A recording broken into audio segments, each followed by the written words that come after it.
Buenas tardes, chicas. Hoy es el 23 de octubre y esta es la lección que van a aprender sobre el imperfecto. So, good afternoon. This is your flipped lesson for today. This is Profe Cher. I will be going over the imperfect tense with you. Today is October 23rd, and I hope you enjoy today's class. Los objetivos para hoy son que al final de la clase ustedes podrán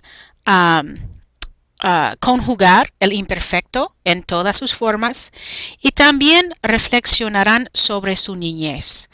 So the goals for today, so by the end of the class today, you should be able to use the imperfect tense, be able to conjugate them, the verbs in all of their forms, and also use the imperfect tense to reflect about your childhood. The homework is in your workbook, which is the green workbook that you probably haven't opened yet. Well, Feliz Navidad, Merry Christmas. Today you get to open it for homework. You'll be starting actually in chapter 3 in your green workbook, pages 26 to 28, exercises A, B, C, and D. These are all exercises that practice the imperfect tense. You should also bring your textbook, your green textbook, to class on Friday. So don't forget your green textbook at home. I know you haven't been using it, but you will start using it now. It's just the right time because this is when we open the book when we review the imperfect tense. Aquí ustedes pueden ver las respuestas de los verbos que yo usé en mi presentación para la tarea que hicieron la noche anterior. Pueden ver que tengo aquí una lista de todos los verbos en el imperfecto y también unos 5 verbos que están en el presente. En el imperfecto pueden ver que yo tengo verbos que terminan en AR, como nadar, estudiar, gustar, y también verbos que terminen en IR, como dormir, salir, y también verbos que terminan en ER, como tener. Además, hay el verbo ser y el verbo ir. So, if you were able to catch most of these verbs, you should have the majority of the forms. You should be able to figure out what the conjugation for the imperfect tense is. We will go over that in the next slide. Right now, you can take a moment to check your homework and see if these are the verbs that you heard me say in my presentation.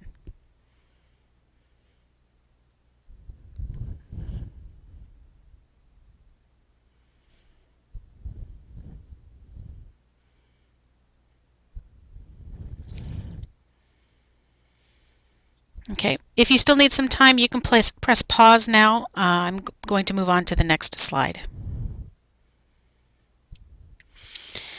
Entonces, esto es la conjugación del imperfecto. Pueden ver que tengo un ejemplo de un verbo AR aquí, nadar, que significa to swim. Un verbo IR, vivir, que significa to live. Y el verbo ER, comer, que significa to eat. Vamos a ver cómo se hace las conjugaciones. Para los verbos AR, quitamos la terminación y ponemos una nueva terminación para el imperfecto. Para los verbos AR, esta terminación tiene el tema de aba. Entonces, yo nadaba es el imperfecto de nadar. Tú nadabas, ella nadaba, nosotros nadábamos, ustedes nadaban. Así es como se hacen las conjugaciones de un verbo AR. Vivir es un verbo IR y la terminación es diferente. El tema de la terminación, las terminaciones IR, es IA. Yo vivía, tú vivías, ella vivía, nosotros vivíamos, ustedes vivían. Comer es muy similar. Yo comía, tú comías, ella comía, nosotros comíamos, ustedes comían. Las formas de yo y él son iguales.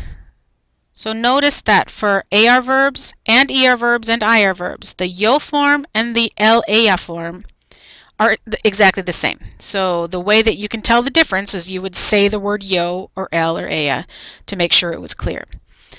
Nadaba for yo, nadaba for ella. Vivía for yo, vivía for ella. Comía for yo, comía for ella, or for él or for usted. Las terminaciones para los verbos ir e er son iguales. So the endings for ER and IR verbs are exactly equal. There is no difference between them. Para los verbos AR, hay un acento en la forma de nosotros. For AR verbs, we write an accent on the nosotros form, but only the nosotros form. You can see in the other forms there's no accent, but the nosotros form does have an accent. Pero con los verbos IR y verbos ER, todas las formas tienen un acento. Y el acento está sobre la I. So for ER and IR verbs, you can see that every single form has an accent, and the accent is always over the I. Tenemos verbos irregulares en el imperfecto. Siempre hay verbos irregulares. Hay el verbo ser, to be, el verbo ir, to go, y el verbo ver, to see. Y las formas irregulares son así. Yo era, tú eras, ella era, nosotros éramos, ustedes eran. For irregular verbs, there's no pattern that we can apply. They just need to be memorized. Ir, to go. Yo iba, tú ibas, ella iba, nosotros íbamos, ustedes iban. Ver, to see. Yo veía, tú veías, ella veía, nosotros veíamos, ustedes veían. So you have to memorize the forms for these three things, but I've got some good news, which I'm going to tell you in a second. First, I want to point out that some of what we observed in the previous group of verbs still is true. So for example, the yo and the el forms are the same. That's the same as before, right? The yo and the el form look exactly the same. Hay un acento en la forma de nosotros. For ser and ir, you've got this accent in the nosotros form, but not in the other places. The verb ver, however, has an accent on all of its forms. So it's good to pay attention to those details. So are you ready for your good news? Here's your good news. Watch, it's really exciting. No hay más verbos irregulares. There are 3 and only 3 irregular verbs in the imperfect. There's no go verbs. There's no weird funky spelling change verbs. It's just these 3 irregular verbs. Nothing else. There's even more good news. You ready? No hay verbos con cambios radicales. There is no such thing as an imperfect stem-changing verb. That means that at this point, you know how to conjugate every single verb that exists in Spanish in the imperfect. They are all regular with the exception of these 3 verbs. There's no stem changing. There's no nothing else. These 3 are the weird ones. The rest are totally match the regular conjugations.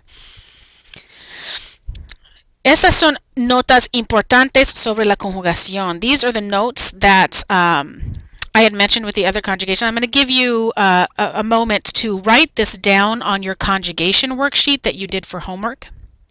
Go ahead and press pause so that you have an opportunity to copy these down. In a couple seconds, I'm going to continue with the next slide.